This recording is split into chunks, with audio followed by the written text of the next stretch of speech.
নমস্কার বন্ধুরা, পিঙ্কি কিচেনের নিরিং চ্যানেলে আপনাদের সবাইকে স্বাগত জানাই। আমি আবার একটি অসাধারণ কুকিং ভিডিও নিয়ে চলে এসেছি। আজকে আমার রেসিপির নাম হচ্ছে বাঁধাকপি দিয়ে কাতলা মাছের মাথা দিয়ে একটু মাখা মাখা রেসিপি বানাবো। তার জন্য প্রথমে নিয়েছি বাঁধাকপি, তার মধ্যে আলুও দেব। আমি একটা বড় সাইজের আলু ছোট ছোট করে কেটে নিয়েছি। কাতলা মাছের মাথাটাকে আমি হলুদ আর নুন মাখিয়ে রেখেছি। ফোড়নে আছে গোটা জিরে, নিয়েছি তেজপাতা, শুকনো লঙ্কা, মশলায় আছে হলুদ গুঁড়ো, লঙ্কা গুঁড়ো, 4টে কাঁচা লঙ্কা, স্বাদ মতো নুন, 1 চামচ আদা রসুন বাটা, আর একটা বড় সাইজের টমেটো। আমি একটু মিষ্টিও ব্যবহার করব। প্রায় অনেক দিনই আপনাদের সাথে আমার ভিডিও শেয়ার করা হয়নি, কারণ আমি আগেও বলেছি আপনাদের আমার শ্বাসের কষ্ট আছে, শ্বাসকষ্ট। তার জন্যে প্রায় আমি অনেক দিনই শরীর খুবই খারাপ ছিল, তার জন্য আপনাদের সাথে আমি ভিডিওটা শেয়ার করতে পারিনি। আজকে রবিবার, এই প্রায় 2 দিন হলো আমি একটু হালকা সুস্থ হয়েছি, তাই ভাবলাম আপনাদের সাথে একটু ভিডিওটা শেয়ার করে নিই। আর বাঁধাকপিটা আমি কিন্তু হালকা সিদ্ধ করে নেব। আমি জল বসিয়ে দিয়েছি আর এটা দিয়ে দেব, কারণ আমার হাজবেন্ড বা আমার দুজনেরই একটু গ্যাসের প্রবলেম আছে, তাই আমি হালকা একটু সেদ্ধ করে নেব। গ্যাসের প্রবলেম থাকলে বাঁধাকপি বা ফুলকপি যে কোনো কপি জিনিসটা সেদ্ধ করে নিলে গ্যাসটা একটু কম হয়। হালকা একটু নুন দিয়ে আমি হালকা একটু চাপা দিয়ে ভালো করে সেদ্ধ করে নেব।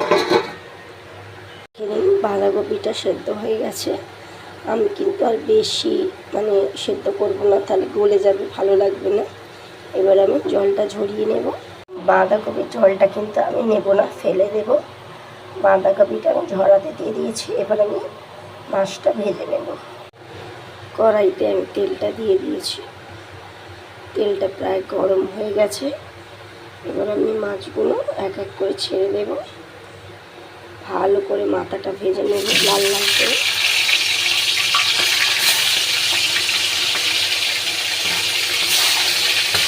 আমি কিন্তু খুব বেশি ভালো রান্না পারি না, কিন্তু যতটুকু রান্না পারি আপনাদের সাথে শেয়ার করার আমি চেষ্টা করি। এবার লাল লাল করে ভেজে আমি তুলে নেব, একটু হতে দেব।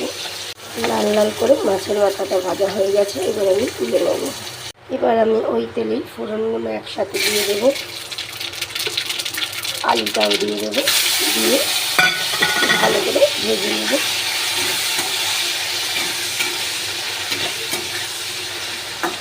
একটু হতে দেব।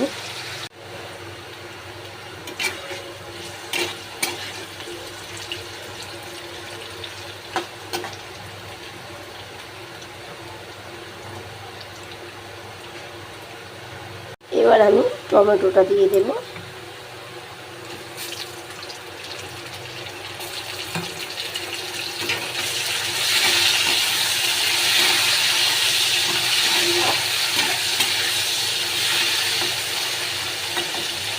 একটু হতে দেব যাতে টমেটোটা একটু মজে যায়। প্রায় অনেকটাই টমেটোটা মজে গেছে। এবার আমি বাঁধাকপিটা ওর মধ্যে দিয়ে কিছুক্ষণ একটু ভেজে নেব।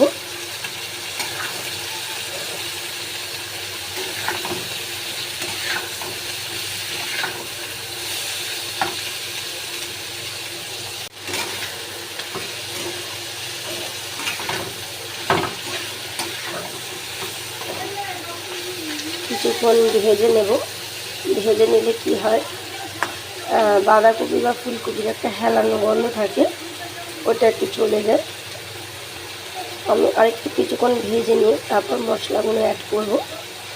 আপনারা সাথে থাকুন। কিছুক্ষণ আমি ভেজে নিয়েছি।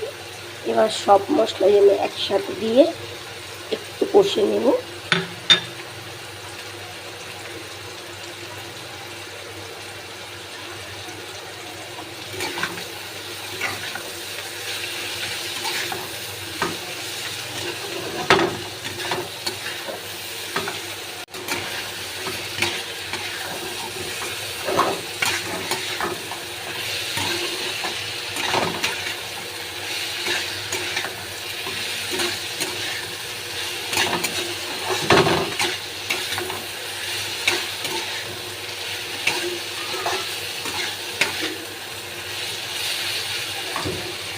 আমার কষা হয়ে গেছে।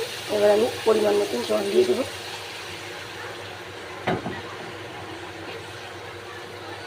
একদম মাখা মাখা শুকনো শুকনো বানাবো।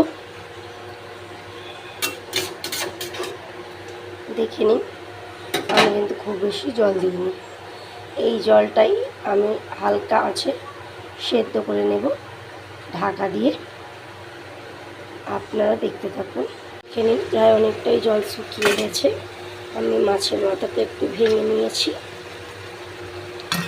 এবার একটু ভালো করে নেড়ে নিয়ে আবার একটু ঢাকা দিয়ে একদম শুকনো শুকনো করে নামিয়ে নেব। আপনারা পারলে একটু গরম মশলাও দিতে পারেন, কিন্তু আমি দেব না। আমি যেহেতু একটু আদা রসুন ব্যবহার করেছি, তাই আমি আর গরম মশলাটা দেব না। এতে কড়াইশুঁটি দিলেও খুব ভালো লাগে, কিন্তু এখন অসময়ে কড়াইশুঁটি কোথায় পাবো, তাই আমি হালকা একটু স্বাদ মতো একটু হালকা মিষ্টি দিয়ে দিলাম।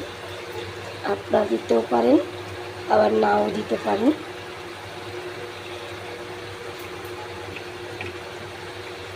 এবার একটু নেড়ে নিয়ে আবার একটু ধিমি আছে রেখে দেব, কারণ আমি এমনিতেই একটু জলটা কম ব্যবহার করেছি।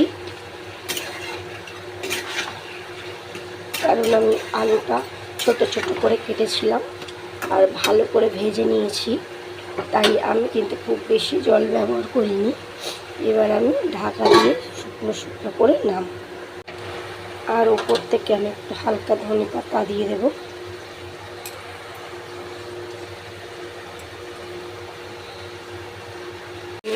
প্রায় আমার রসটা মরে গেছে।